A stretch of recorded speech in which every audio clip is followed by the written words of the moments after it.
and it's Subsea 2020 and I'm on stand with Stephen Booth, Crondall Energy.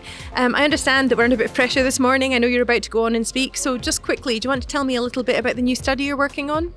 So we've been working with the OGTC, the Oil and Gas Technology Centre, thinking about how we can reduce costs in subsea field developments. And one of the things that we've been focusing on is thinking about the circular economy, which is around about reusing equipment. And one of the challenges there for flow lines is the fact that we typically trench and bury the flow lines, and then we dump rock on them, and then we find it very difficult to reuse them because they're stuck there. So what this study is about is thinking about laying the pipelines on the seabed safely, and leaving them there, operating them on the seabed, and then we can pick them up again and hopefully reuse them. So there's a benefit there in terms of reuse, but there's also a benefit there in terms of it removes the risks associated with subsea trenching and subsea burial.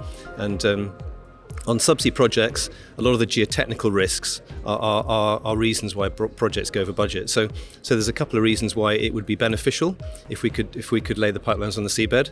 And what we're going to be doing is we're going to be working with the fishermen to work out if there's ways that we can do this, if you like, in the best possible way. So that's a summary of our study.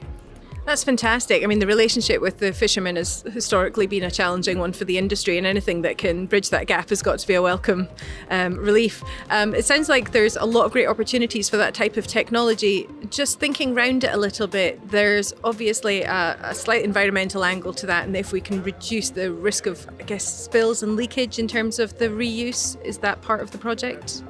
I mean, not directly, actually. I mean, I think the driver, I mean, as a subsea industry, we don't reuse much stuff at all to date. But if you think about the timeline of a typical subsea development, in the old days it would have had a design life of, let's say, 25 years. Now we end up with much shorter lives. And so if we're using this equipment for 5 years as opposed to 25 years, then there may be a logic in saying, let's pick it up, let's use it again. And there may be a cost advantage, there may be a schedule advantage, and there's probably a CO2 advantage as well. And I get one of the things about the OGTC project is when we put together a few of these ideas, maybe one of the ideas makes a difference. If you put together a few of the ideas, it can make a significant difference. So that's what we're hoping.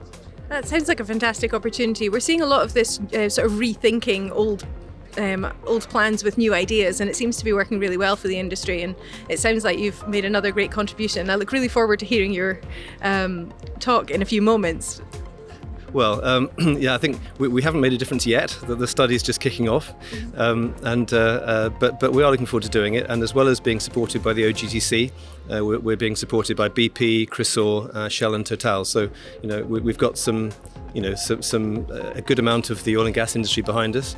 I say to be successful, and you picked up on this point, to be successful, it's really important that we work alongside the fishermen. So that's something that we're determined to do. Yeah, collaboration is definitely key for the survival of the industry. Well, thank you very much for your time on stand this morning. I wish you all the best with your upcoming talk, and I look forward to hearing from you in the future. Okay, thank you.